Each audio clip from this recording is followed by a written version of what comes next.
반갑습니다. 성경 공부한 여러분. 오늘 기도함으로 세 번째 시간 시작하도록 하겠습니다. 하나님 아버지 감사합니다. 하나님 우리에게 하나님의 귀한 말씀을 주시고 그것을 읽고 배우고 생각하게 하시니 감사합니다. 하나님 이 시간을 통하여서 우리에게 주신 귀한 하나님의 말씀 더 사모하며 더 가까이 하며 그 말씀대로 하나님 살아가는 우리 모두가 되게 하여 주시옵소서.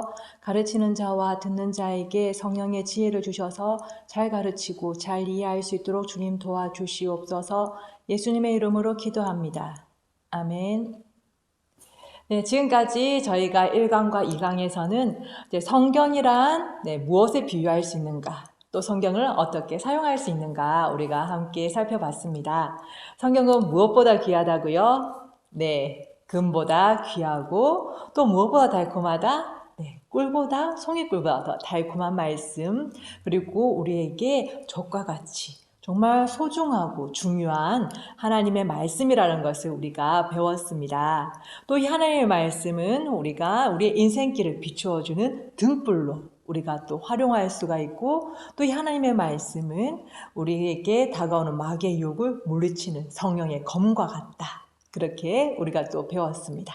또 이 하나님의 말씀은 우리에게 보내시는 하나님의 사랑의 편지로서 그 하나님께서 우리를 얼마나 사랑하시는지 우리가 이 성경을 통해서 우리가 알 수가 있다고 했는데요. 지금까지는 이제 이 성경에 대한 우리 오리엔테이션이라고 할 수 있습니다. 이렇게 귀하고 달콤하고 중요하고 우리에게 꼭 필요한 이 하나님의 말씀 어떻게 기록이 되었을까요? 오늘은 그 세 번째 시간 우리가 함께 살펴보고자 합니다.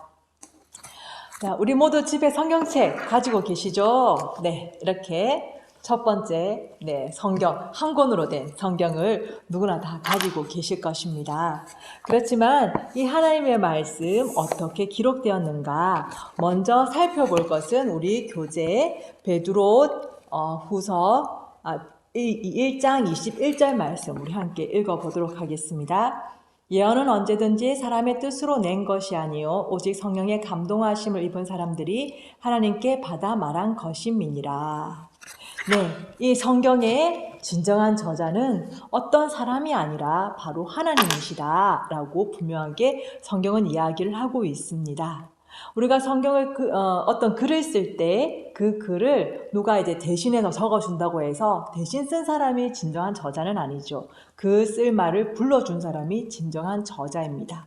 그런 것처럼 이 성경에 기록된 모든 내용들은 비록 사람들이 기록하긴 했지만 거기에 쓸 정말 아이디어 그리고 깨달음 그리고 그 표현들은 바로 성령님께서 감동으로 주신 것이기 때문에 이 성경의 진정한 저자는 하나님이시다. 이것을 우리가 결코 잊지 말아야 될 것입니다. 예를 들어보면 구약의 예언서는 보통 이렇게 시작합니다. 유에서 1장 1절은 이렇게 시작을 하죠. 여호와께서 부두엘의 아들 요엘에게 이르신 말씀이라. 네, 하나님께서 이제 요엘 선지자들에게 통해서 이런 말씀을 하셨다라고 이후에 나오는 모든 말씀들은 요엘의 이야기가 아니라 하나님께서 요엘에게 주신 이야기다. 하나님께서 주신 말씀이다라고 분명하게 선언을 하고 있습니다. 이렇게 하나님께서 쓰신 이 성경책, 하지만 성경이 쓰여진 그 모든 과정들은 바로 인간의 역사입니다. 우리가 한편으로는 100% 하나님께서 우리에게 주신 하나님의 말씀이다 믿으면서도 또 다른 한편으로는 이 말씀을 기록하고 전승하기 위해서 어떻게 정말 사람들이 많이 애쓰고 수고했는지를 우리는 이 시간에 살펴보고자 합니다. 성경은 대략 쓰여진 기간이 1500년에서 1600년 정도 걸리고요. 창세기에서부터 요한계시록까지 다 완성되기까지 걸린 시간이 그렇습니다. 그리고 성경을 기록한 저자는 대략 40명에서 50명 그 사이로 우리가 추정을 할 수가 있고, 성경을 기록한 사람은 솔로몬, 다윗과 같은 왕으로부터 요엘과 같은 선지자 또는 베드로와 같은 어부까지 아주 다양한 사람들이 이 성경을 기록하였습니다. 자, 이것은 이제 성경에 관한 전반적인 우리가 기록에 대해서 아는 것이고요. 먼저 구약 성경에 대해서 살펴보려고 합니다. 우리 성경 앞쪽에 있는 이 구약 성경은 처음에는 이렇게 기록된 책이 아니었습니다. 맨 처음에 이제 할아버지가 아들에게, 또 아들이 또 이렇게 그 아들에게 계속 집안에서 이야기를 하고 이제 말로써 전달되었던 가문의 이야기였습니다.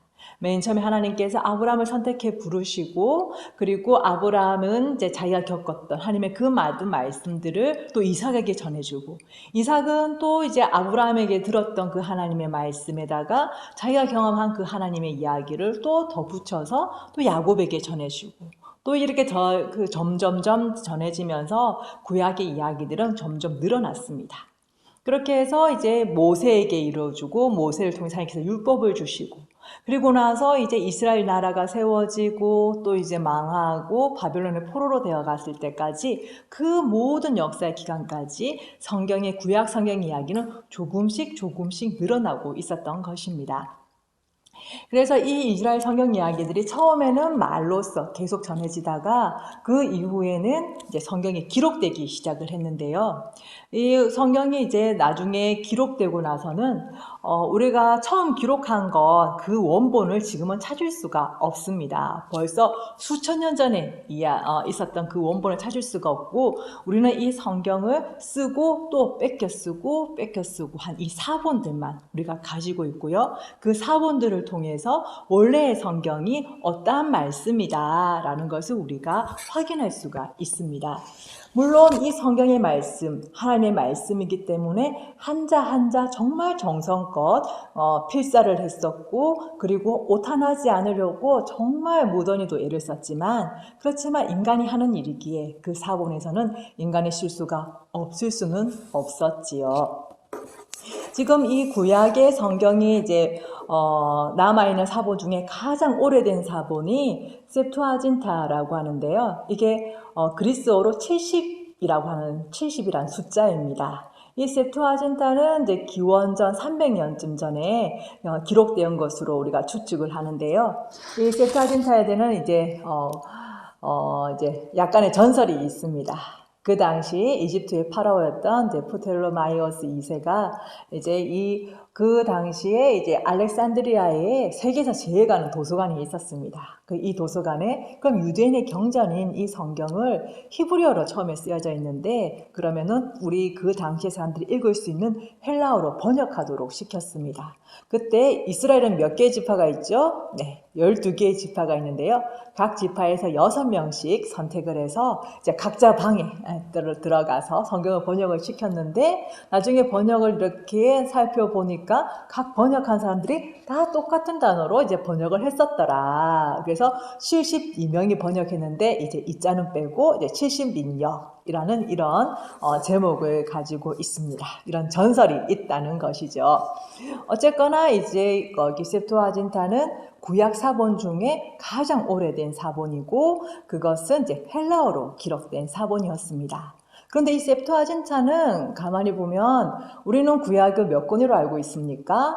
39권으로 알고 있는데, 이 셉투아진타는 이 구약 성경은 46권으로 되어 있습니다. 지금 우리에게 있지 않은 우리의 성경책 거의 7권이 더 있는데요.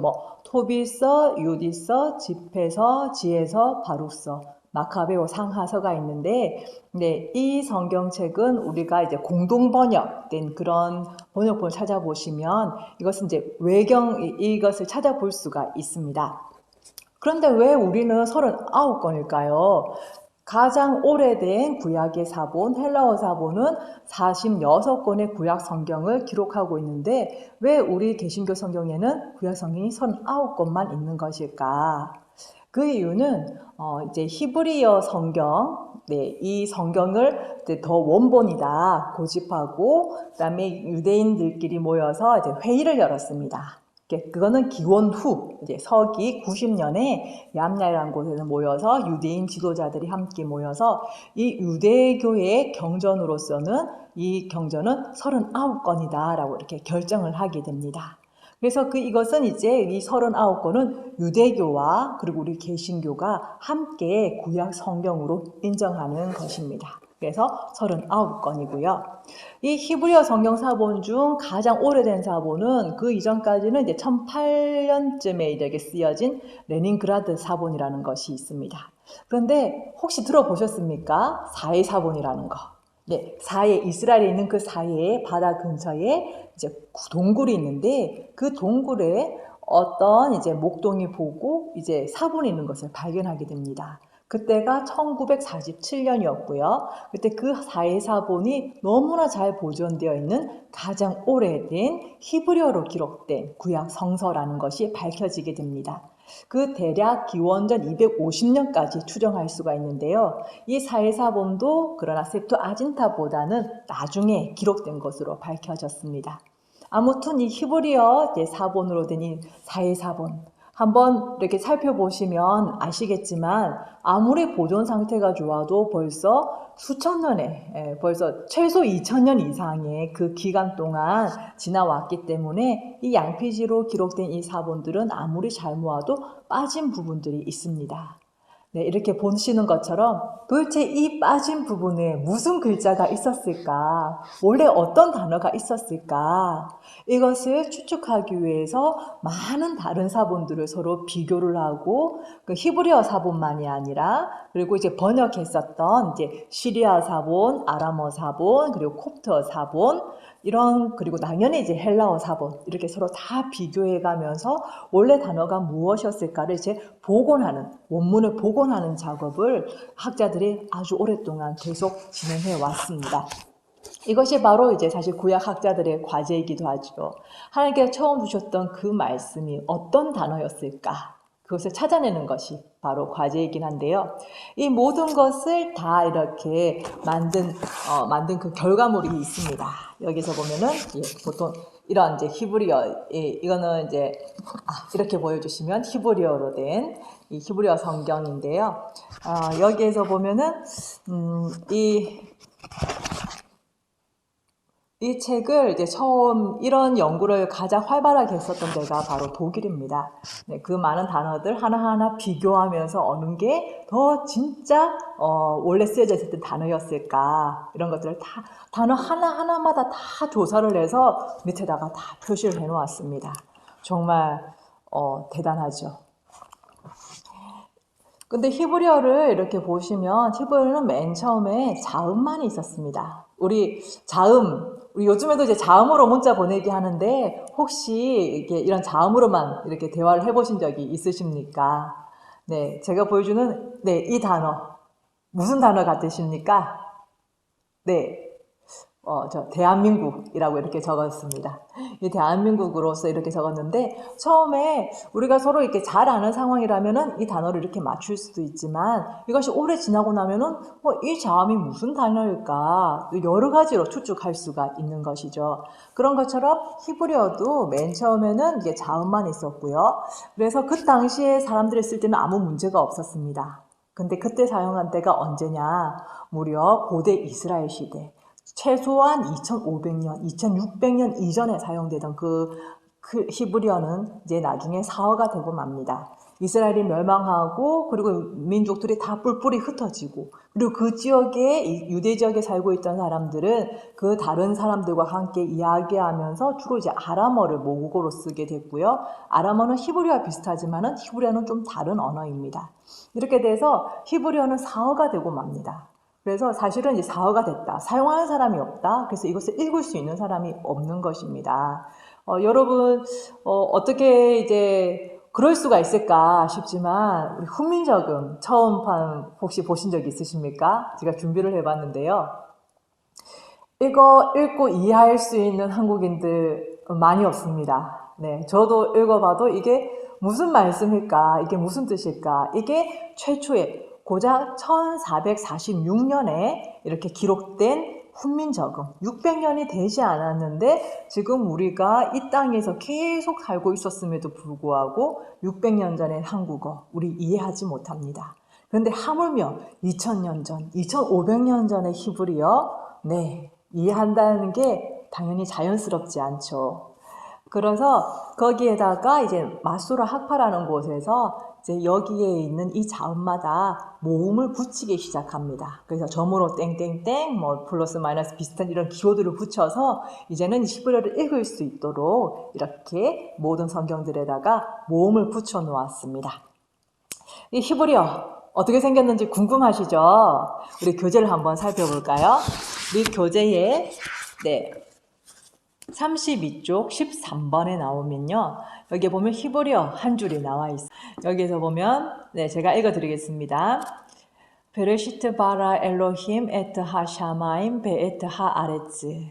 별로 어려운 건 아니고요. 창세기 1장 1절의 말씀입니다. 태초에 하나님이 하늘과 땅을 지으셨다라는 그런 뜻입니다. 네, 이 히브리어 중에서 아까도 말씀드렸지만 지금 여기에 나와 있는 밑에 조그만 점들이 붙어 있는 거, 밑에 이제 이렇게 땡땡땡땡 이런 점들이 붙어 있는 것이 바로 이제 모음이고요. 이거는 나중에 추가된 것입니다. 그런데 그 이전에는 모음이 없고 위에 두껍게 된 이제 자음만 있었는데요.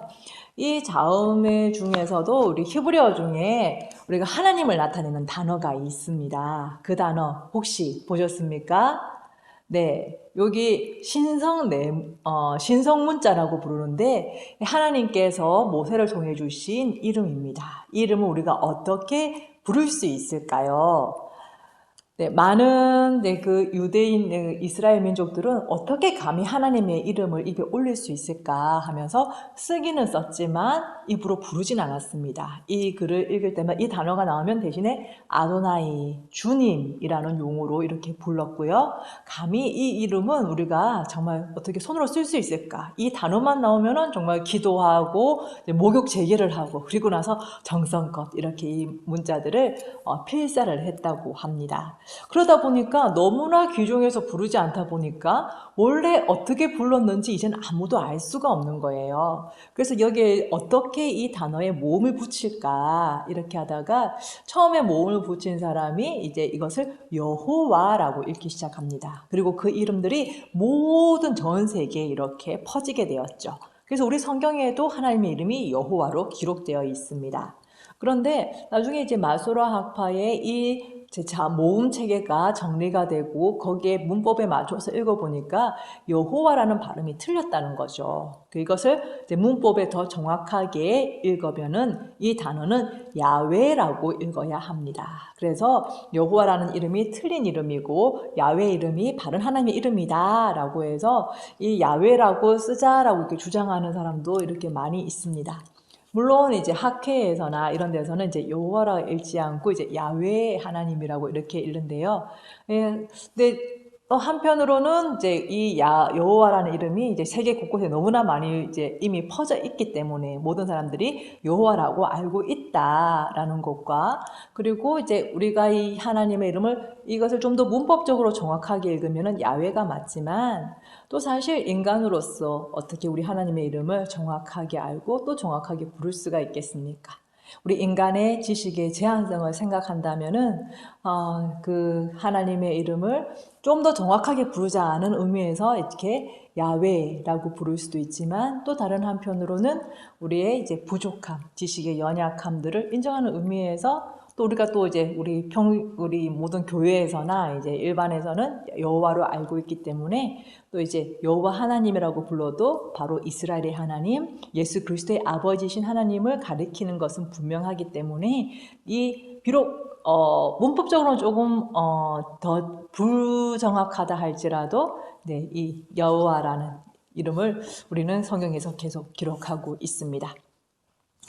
네, 이렇게 이 히브리어, 정말 신기하죠. 우리 하나 더 살펴볼까요? 히브리어로 샬롬을 한번 주변해 봤습니다. 샬롬, 평화라는 뜻이죠.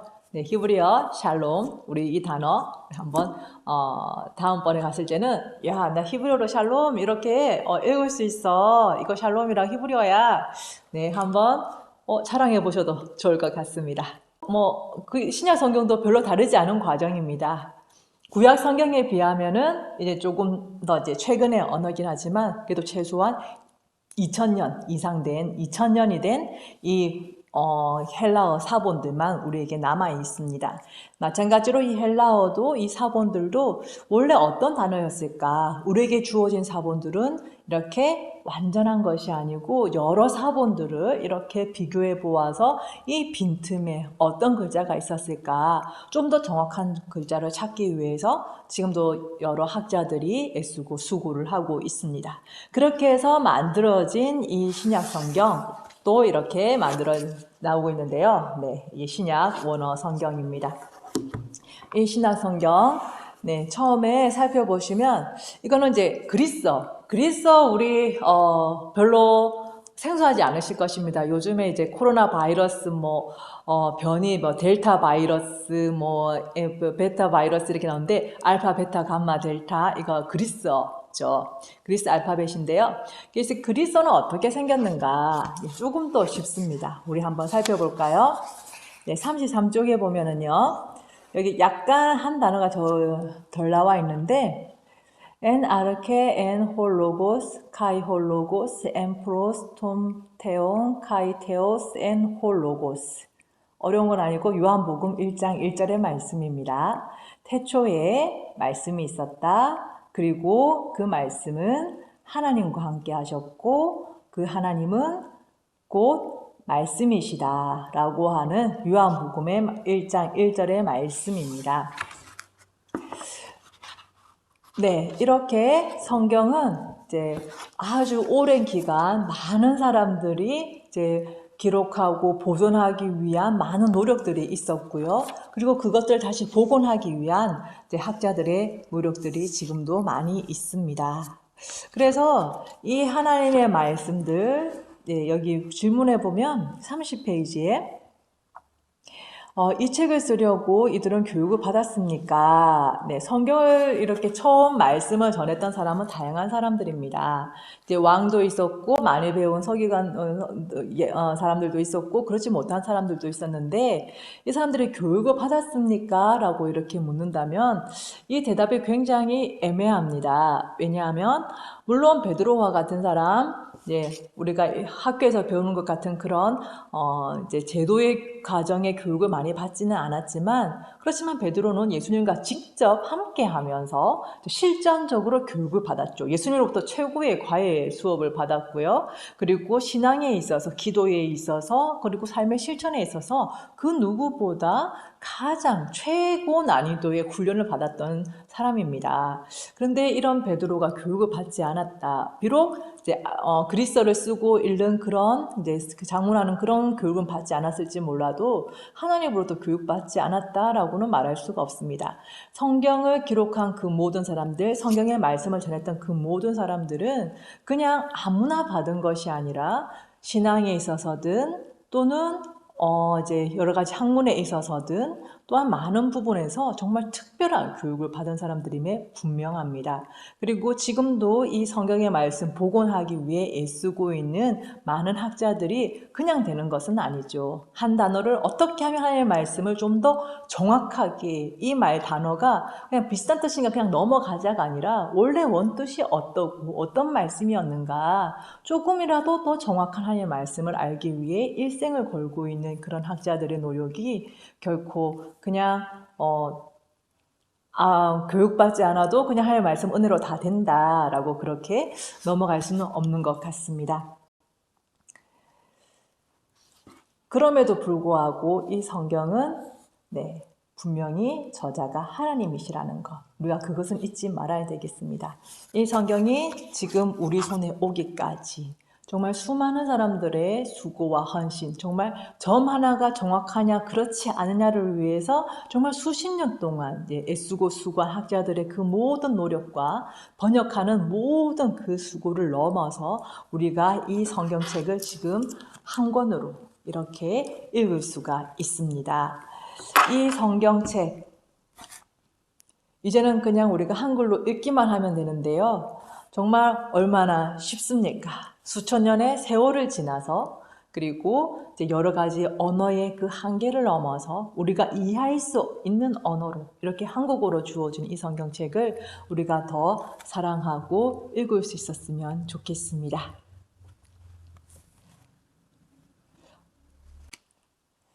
이 교재는 한번 다 읽어보시고 답을 한번 찾아보시기 바랍니다. 그리고 이 답 중에서 조금 애매하다, 이상하다 싶은 것들이 있다면 줌으로 만날 때에 질문해 주시면 감사하겠습니다.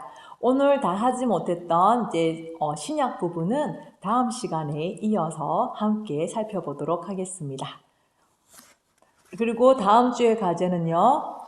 우리 잘 알고 있죠? 자, 베드로 전서 2장 2절의 말씀 플러스 시편 119편 105절의 말씀 플러스 오늘 베드로 후서 1장 2절 21절의 말씀을 3개를 암송하고요. 그리고 시험 문제 우리가 다 함께 다음 시간에 살펴보도록 하겠습니다. 기도함으로 오늘 강의를 마치도록 하겠습니다. 하나님 아버지 감사합니다. 우리에게 이렇게 귀한 하나님의 말씀, 많은 사람들의 수고와 노력과 헌신을 통해서 이렇게 한글로 읽을 수 있게 해주시니 감사합니다. 우리가 이해할 수 있는 언어로 하나님의 말씀을 읽을 수 있음이 얼마나 복되고 얼마나 놀라운지요. 하나님 우리가 이 말씀을 사모하여 날마다 읽게 도와주시고 읽을 때에 성령님께서 그 성경의 본뜻을 깨우쳐 주시며 우리의 삶에 잘 적용하고 또한 그 말씀대로 살아갈 수 있도록 은총을 베풀어 주시옵소서. 예수님의 이름으로 기도합니다. 아멘.